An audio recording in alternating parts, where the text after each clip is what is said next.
जिनजी younger generation या student power जो है सामने आ चुका है। अब उसको इग्नोर करने से या उसको दरकिनार करने का कोई मतलब नहीं है। ये हमारे अपने लोग हैं, हमारे अपने लड़के हैं, हमारे परिवार के, हमारे समाज के लोग हैं और इनकी कुछ मांगे हैं। वो मांगे ऐसी नहीं कि हमारी मांगे पूरी हों, पहली बार कह रहे हैं। वो कई सालों से, महीनों से देख रहे हैं वो कि बार बार हर बार वही वाणी आ रही सरकार की जो पिछली बार आई थी कि सख्त से सख्त कदम उठाया जाएगा। चोरी पे चोरी हो रही है, एग्जाम पे एग्जाम्स हो रहे हैं, एग्जाम से एग्जाम फेलियर हो रहे हैं। यानी हर बार जिस तरह से उनके एग्जाम्स का दोबारा एग्जाम 24 में हुआ, फिर उसके बाद फिर पेपर लीक हुआ। ये दुनिया के या हिंदुस्तान के छात्रों के भविष्य के साथ खिलवाड़ करना बंद करे सरकार सुनती नहीं है, वही बयानबाजी करती है, वही डायलॉग बोलती है कि सख्त से सख्त कदम उठाएंगे, अगली बार नहीं होगा, और अगली बार फिर उठाएंगे, अगली बार फिर चोरी हो जाती है।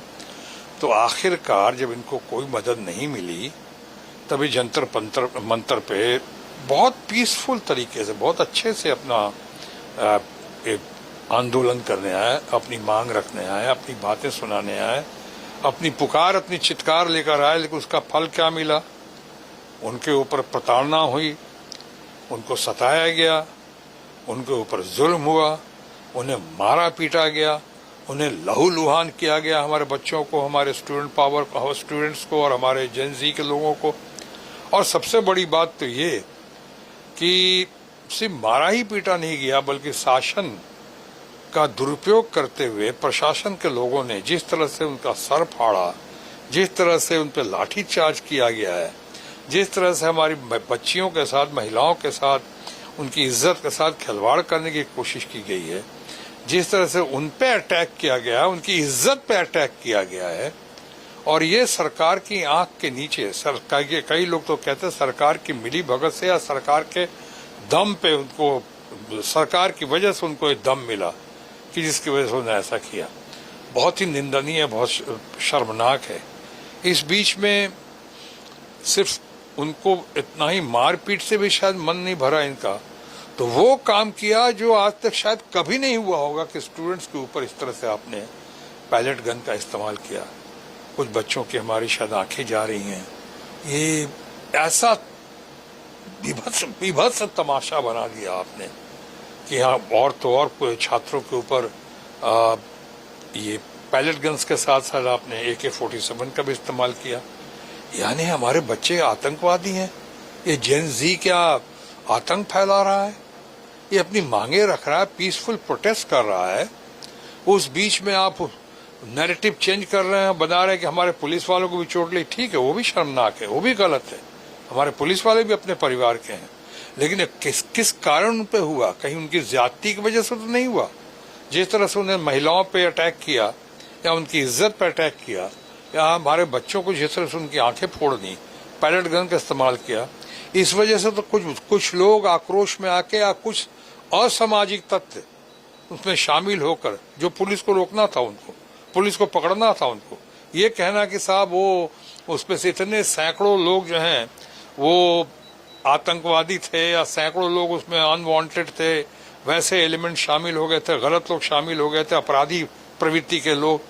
तो पुलिस का काम क्या? इतना बड़ा प्रदर्शन हो रहा था, शांतिपूर्ण तरीके से हमारे लड़के कर रहे थे, आप उनको पकड़ नहीं सकते थे? आपकी पहचान कर रहे हैं, बहु नैरेटिव चेंज करने के लिए तो कहीं पहचान नहीं कर रहे हैं आप कि ताकि मुद्दों से ध्यान भटकाया जा सके। और सबसे बड़ी या सबसे बुरी बात यह है, मैं झारखंड के आंदोलन से आने से पहले कहना चाहूंगा, जो जंतर मंतर में हुआ, कि जंतर मंतर का ऐसा हुआ, ऐसा जैसे कहा विभत्स तमाशा पेश हुआ, इतनी ज्यादती हुई हमारे लोगों के ऊपर, बच्चों के ऊपर, जेन ज़ी और स्टूडेंट्स के ऊपर, कि कोई जिम्मेदारी लेने को तैयार नहीं है।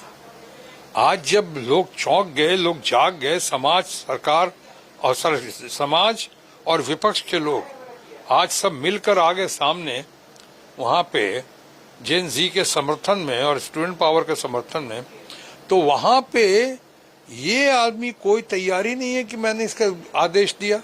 ये आदेश किसने दिया?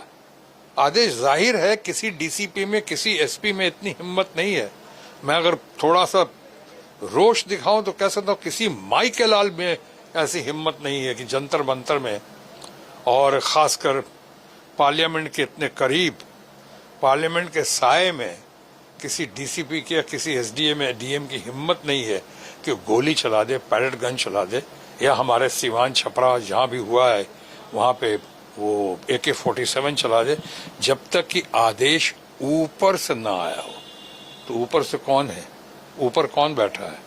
यहाँ कोई कह ही नहीं रहे हैं, कोई सामने आ नहीं रहा है। और अब तो जब हंगामा हो गया, ऐसा हंगामा मैंने अपने राजनीतिक कैरियर में आज तक नहीं देखा है कि इतने सालों से 6 बार का MP हूं, आज तक इतना गर्म माहौल मैंने आज तक कभी नहीं देखा पार्लियामेंट में और पार्लियामेंट के बाहर दोनों। आज कोई सामने नहीं आ रहा। माननीय गृह मंत्री अगर आ जाएंगे तो क्या होगा? कह दें उनसे भूल हो गई, कह दें कि उन्होंने गलती की है, कह दें कि आदेश उनका था या जिसका भी आदेश था उसके जिम्मेदारी खुद लेते हैं। ये करके गृह मंत्री है देश के। दिल्ली में तो गृह मंत्री का शासन चलता है, लॉ एंड ऑर्डर उन्हीं के पास है। इतने कांड हो रहे हैं, बोलने को तैयार नहीं। माननीय प्रधानमंत्री हमारे मित्र नरेंद्र मोदी एक बार आके जो रील्स पे आ रहे हैं, रील्स पे रील्स बना रहे हैं, कभी बगैर मेकअप किए आते हैं अचानक रात के 12 बजे, तो बच्चों को समझाने के बदले लगता है बच्चों को डराने आए हैं। और उसके बाद जब मेकअप करके आते हैं तो इतना उनको पसंद आ गया है मेकअप है उनके समर्थकों को कि लगातार मेकअप करके आए जा रहे हैं, रील पे रील बना रहे हैं। और रील पे रील बना रहे हैं, भाई मेकअप में ही आ जाए, पार्लियामेंट में तो आ जाए ना कम से कम। एक बार पार्लियामेंट में आके बोलें। ये गलतफहमी है लोगों में कि पार्लियामेंट बंद हो रहा है, इसलिए बंद हो रहा है कि विपक्ष चलने नहीं दे रहा है। पार्लियामेंट का चलाना वो विपक्ष का नहीं, हमारे रूलिंग पार्टी का काम है। और रूलिंग पार्टी बिल्कुल नहीं चाहती है, वो कुछ लोगों को बचाना चाहती है, कुछ लोगों को छुपाना चाहती है। कहती है कि सो धर्मेंद्र प्रधान जी ने इस्तीफा दे दिया। अरे इस्तीफा दिया नहीं है, उनसे इस्तीफा लिया गया है। ये छात्रों की ताकत और जेन जी की पुकार के आगे, न्याय की पुकार के आगे सरकार को झुकना पड़ा है और सरकार को इस्तीफा लेना पड़ा है, वरना पहले ले लेते। और उसके साथ साथ नमक पे मिर्च लगाने का काम कर रहे हैं। जब मंत्री महोदय इस्तीफा देके दूसरे दिन आते हैं, किन हालात में इस्तीफा दिया, कैसे उनसे हालात लिया गया इस्तीफा, दूसरे दिन आते हैं तो उसके बाद उनको फूल माला से ऐसे स्वागत किया जाता है। रूलिंग पार्टी के लोग ऐसा स्वागत कर गए, वो जले पे नमक या मिर्ची लगाने का काम कर रहे हैं कि तमाम लोग को ऐसा लगा कि जैसे वो इस्तीफा दे के ना आ रहे हो, बल्कि पकड़े के नहीं गए हो, इस्तीफा दे के ना आ रहे हो, ऐसा लगा बल्कि कोई जंग जीत कर आ रहे हैं, अंतरिक्ष यात्रा से वो कामयाबी के साथ बाहर लौट रहे हैं, धरती पे आ रहे हैं, ऐसा उनका पुनर्उदय हो रहा है। कैसा स्वागत किया गया। ये कंफ्यूजन है, ये बहुत डर का माहौल है रूलिंग पार्टी में, लेकिन अभी जल्दी खत्म नहीं होने वाला है। मैं जानता हूं कि आपने छात्रों के आंदोलन में बात पूछी थी, लेकिन मैं करते भी कहना जरूरी था कि आज वहां पे ये तब तक नहीं खत्म होगा मामला। अब राहुल गांधी जो जेन जी के स्टूडेंट्स के, और मैं समझता यूथ आइकॉन है आज राहुल गांधी ने इस मामला को ले लिया अपनी टीम के साथ। अपने राहुल गांधी हमारे लीडर ऑफ द ऑपोजिशन हैं, और लीडर ऑफ द ऑपोजिशन ने इस मामले को उठा लिया है जिस दमखम के साथ, जिस जोर और जोश के साथ। अभी मामला न दबने वाला है न रुकने वाला है। और उसी प्रक्रिया में मैं कह रहा हूं कि ये अब आंदोलन जो हो रहा है छात्रों का, उनकी मांगे भी सही दिख रही है। मैं सरकार से अपील करूंगा, हालांकि सरकार ने वहां कुछ उसकी तुलना सही मायनों में जंतर मंतर, जिसने कि ऐसा छू मंतर किया पार्लियामेंट में कि हमारे गृह मंत्री और प्रधानमंत्री आ नहीं पा रहे हैं, शक्ल दिखा नहीं पा रहे हैं, चाहे जितनी भी मेकअप कर लें उसके बावजूद नहीं आ पा रहे हैं सदन में। उसी तरह से मैं कहूंगा, उससे दोनों की तुलना नहीं हो सकती, जंतर मंतर से और छात्रों के आंदोलन जिसका हम समर्थन करते हैं झारखंड में हो रहा है। लेकिन इसलिए मैंने कहा कि तुलना नहीं हो सकती। इसमें कम से कम सरकार ने कुछ कदम उठाया था और जल्द ही उठाया था। भले आपको सस्पेंड करके उठाया हो या कुछ लोगों को गिरफ्तार करके उठाया और गिरफ्तारी हो रही है। अब सीआईडी ने भी, मैं समझता हूं इन लोगों को सीआईडी पे उतना शायद भरोसा नहीं है और ये कह रहे हैं कि हमारे सीबीआई की मांग की इन्होंने। सीबीआई की मांग होने में कोई हर्ज नहीं है, सीबीआई की मांग होने में, करने में, लेकिन इतना जानना होगा सीबीआई भी कोई होली काऊ नहीं है। सीबीआई के आप कन्विक्शन के रेट्स देख लें, बहुत ही कम है। जैसे ईडी का तो खैर बहुत ही कम है, सीबीआई का भी बहुत कम है, बट सीबीआई के जिस तरह से प्रक्रिया है, तरीका है, उस पर थोड़ा लोगों को विश्वास है। वो कोशिश करते हैं कि ऐसा हो, लेकिन उसके बावजूद कई बार फेल किया। अभी फेल किया संजीव मुखिया के मामले में, संजीव मुखिया को क्लीन चिट दे दिया हमारे सीबीआई के लोगों ने। तो कुछ बातें तो है कि सीबीआई भी अधीन है। आप जानते हैं जो सीबीआई के ऑफिस में रात के 12 बजे ऑफिस में उनके 2 बजे रात में उनके यहाँ पुलिस पहुंचा दी जाती है। तो सीबीआई की तो शाख कम तो हुई है बहुत, लेकिन अगर लोग मांग कर रहे हैं और सीआईडी से सेटिस्फाइड नहीं है तो मैं समझता हूँ सरकार को उनकी अपील पर गौर करना चाहिए, सुनना चाहिए और सीबीआई को देना चाहिए। और ऐसी हरकत ना हो, चाहे रूलिंग पार्टी में हो, चाहे ऑपोजिशन में हो, चाहे हमारे अपने झारखंड में हो या हमारे केंद्र में हो रहा था। इनके ऊपर ये अत्याचार, एग्जाम्स की पुनर्वृत्ति जिस तरह चोरी की हुई है, वो नहीं होनी चाहिए, रुकना चाहिए। समाधान जब सरकार नहीं निकाल पा रही है तो फिर जेन जी को और हमारे स्टूडेंट्स को, जिनको जो आज बहुत फ्रस्ट्रेटेड हैं, एंग्री हैं, उनको उनके दर्द को समझना चाहिए और वो लोग उनको सामने आना चाहिए। और इसी प्रक्रिया में लोग सामने आ रहे हैं और हम उनका भरपूर समर्थन करते हैं। चेयरपर्सन जो है राज्यसभा की सीपी राधाकृष्णन, उन्होंने किरण रिजिजू से बोला है कि आप होम मिनिस्टर को जो हाउस का सेंटिमेंट्स है वो होम मिनिस्टर को बुलाने का, तो आप उसको पहुंचाइए, सेंटिमेंट्स ऑफ द ऑपोजिशन उसको पहुंचाइए। How do you see this? कैसे? नहीं, लर्नेड आदमी है राधाकृष्णन जी, लर्नेड आदमी है और पहले गवर्नर थे हमारे महाराष्ट्र के, जय महाराष्ट्र के गवर्नर थे वो। उन्होंने कहा है तो मैं समझता हूँ उन्होंने हाउस के सेंटिमेंट्स को आगे बढ़ाया है और ये सराहनीय है। और इस पर जरूर बहुत गौर से, लेकिन गौर से नहीं, अंग्रेजी में कहूँ सून और सूनर द बेटर विचार होना चाहिए, नहीं तो बात बहुत बढ़ गई है। अब इस सैलाब को, इस तूफान को या इस सुनामी को अब रोकना बहुत मुश्किल हो जाएगा। तीनों टीएमसी के जो डबल एमपीज हैं, तो बीच में क़यादतें नाराज थे। ताहिर खान, खलीलुर रहमान और यूसुफ पठान से आज प्रधानमंत्री ने मिला है। उन लोगों को जो अप्रीहेंशंस थे एसआरआई ट्रिब्यूनल्स को लेकर, उसको लेकर उन्हें एश्योरेंस दिया है। कैसे देखते हैं आप? एक वरिष्ठ नेता है, टीएमसी के सांसद हैं और ममता बनर्जी के साथ लगातार। नहीं, मैं फिलहाल जेन जी पे बात करूंगा, अभी और किसी दूसरे विषय पर बात नहीं करूंगा, क्योंकि मैं अभी टीएमसी के नेता की हैसियत से नहीं आया हूं। मैं बिहार में बिहारी बाबू के हैसियत से हूं, इस वक्त अपने परिवार के काम से आया हूं और बिहार के पुत्र की हैसियत से हूं यहाँ पे।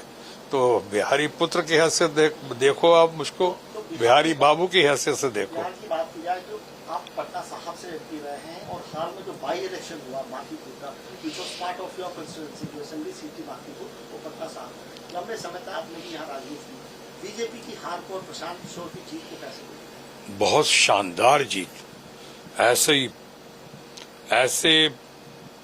ऐसी जीत जो भूतो न भविष्यत। तमाम गतिरोध के बावजूद ऑपोजिशन, यानी उनके पॉइंट ऑफ व्यू से ऑपोजिशन, यानी हमारे दोस्तों जो हमारे रूलिंग पार्टी के फ्रेंड्स हैं यहाँ पे, या तमाम अलग अलग पार्टीज के फ्रेंड्स हैं, उन्होंने क्या कोशिश नहीं की, क्या नहीं की कोशिश उनको हराने की। और प्रशांत किशोर जो हैं वो तमाम gun power, goon power, money power, muscle power का मुकाबला करते हुए जिस आन बान और शान के साथ अपना परचम लहराया है, उनके और उनके कार्यकर्ताओं को, उनके तमाम जन स्वराज पार्टी के नेताओं को मैं बहुत बहुत बधाई देता हूं और मैं आभार प्रकट करता हूं कि आज घने काले बादलों के बीच प्रशांत किशोर की जीत एक silver lining in the cloud, घने काले बादलों के बीच चमकती हुई सुनहरी किरण की तरह उभर कर आज आए हैं प्रशांत किशोर। लोगों को उनसे बड़ी अपेक्षाएं हैं और उनसे लोगों की इच्छा भी है कि वो आगे करें, आगे बढ़ें, समाज को, बांकीपुर को और पूरे बिहार को अपने अपने कार्यकर्ताओं, अपने टीम के साथ मिलकर आगे बढ़ाएं। आज बिहार बहुत कुछ कर रहा है, संघर्षशील है। चुनाव के वो घड़ी में तरह तरह के नारे दिए जाते हैं, कभी कोई जंगल राज कह देता है, कभी कोई क्या कह देता है, अपनी सहूलियत के मुताबिक। मैं किसी बिहार के नेता की शिकायत नहीं कर रहा हूं, लेकिन जो गति या प्रगति हमारे बिहार में होनी चाहिए थी, अभी तक वो प्रगति देखने को नहीं मिल रहा है। बिहार का पर कैपिटा इनकम पहले के मुकाबले शायद सबसे बढ़िया हो भी गया हो, लेकिन अभी भी बिहार का पर कैपिटा इनकम जो है वो देश में तो बहुत ही कम है, बहुत ही कम है। आप यहाँ गरीबी देखें, यहाँ का पलायन देखिए, यहाँ पे जो स्वास्थ्य सुविधाएं देखें, यहाँ की शिक्षा सुविधाएं देखें, करीब करीब ध्वस्त हो चुका है एकदम। सब तमाम लोग इतने पस्त हो चुके हैं, इतने परेशान हो चुके हैं। उस समय रूलिंग पार्टी के खिलाफ और यहाँ की रूलिंग पार्टी के खिलाफ जिसका बहुमत हो, जिसका अपना राष्ट्रीय अध्यक्ष हो अपनी पार्टी का, अच्छे आदमी, मैं नितिन नवीन के खिलाफ नहीं बोल रहा हूँ, मैं जनरल बता रहा हूँ कि जैसे लोग हों, जहाँ पे 202 का दम भरती हुई सरकार उसके खिलाफ लगी हो, प्रशांत किशोर के, उनकी पार्टी के, उस बीच में हमारी अपेक्षा तो थी। हमें तो लग रहा था, मैं शुरू से प्रशांत किशोर का समर्थन कर रहा था और आज भी कर रहा हूं, ये क्योंकि हम तो इसी मंत्र को पढ़कर आगे आए थे कि if good people are not willing to enter into politics, they should be ready to be governed by the bad people. अगर अच्छे लोग राजनीति में आने के लिए तैयार नहीं है तो उन्हें तैयार रहना चाहिए बुरे लोगों के शासन में घुट घुट के जीने के लिए या घुट घुट के मरने के लिए। बुरे लोगों के शासन में घुट घुट के जीने के लिए या घुट घुट के मरने के लिए अच्छे लोगों को सामने आना चाहिए और आना ही होगा। उसी प्रक्रिया में आज प्रशांत किशोर सामने आए हैं और लोग इनको सामने लेकर आए हैं। आज जिस तरह से जनता उनको समर्थन दे रही है उसका ताजा नमूना तो आपको मिल ही गया, लेकिन आगे भी देखिए, अगर यहाँ की सरकार ने क्योंकि प्रशांत किशोर बहुत विजनरी आदमी है, बहुत सूझबूझ है, बड़ी मैच्योरिटी है और बड़ी क्लैरिटी है उनकी बातों में। जिस तरह से बातें रखते हैं सबों को प्रभावित करते हैं, जेन जी को प्रभावित करते हैं, हमारे स्टूडेंट्स को प्रभावित करते हैं, यंगर जनरेशन को प्रभावित करते हैं। और ये सब लोग आज इतने प्रभावित हुए हैं कि अब इनके प्रभाव के प्रचार और प्रसार का बहुत दूरगामी असर हो रहा है। और मैं इसके लिए बहुत बहुत प्रशांत किशोर को और उनके तमाम समर्थकों को बहुत बहुत बधाई देता हूँ। नहीं, मुझे नहीं पता क्या हुआ उनको। अधिकारी वगैरह सब उससे मिलने गए हैं। कब? अस्पताल में कुछ देर पहले ही उनका वहाँ हॉस्पिटल है, वो सब मिलने गया, वो सब मैसेज दे रहा है। अच्छा, मुझे आपको पता होगा? नहीं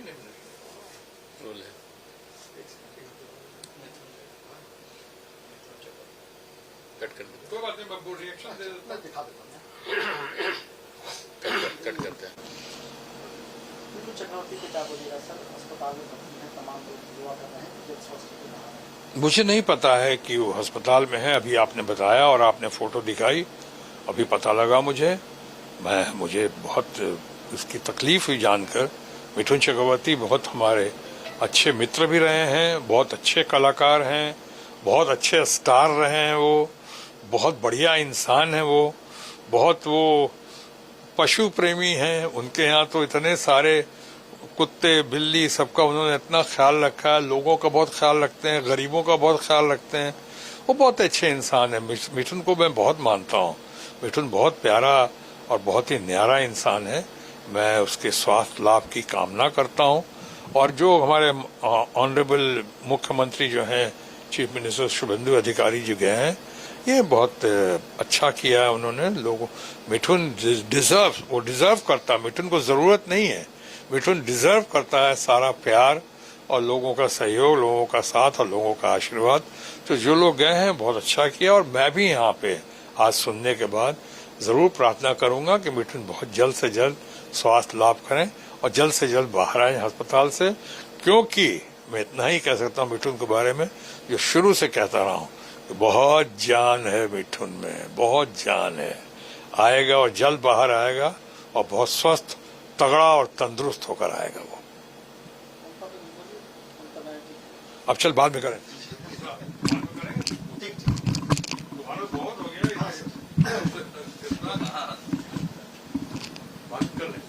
ठीक है सर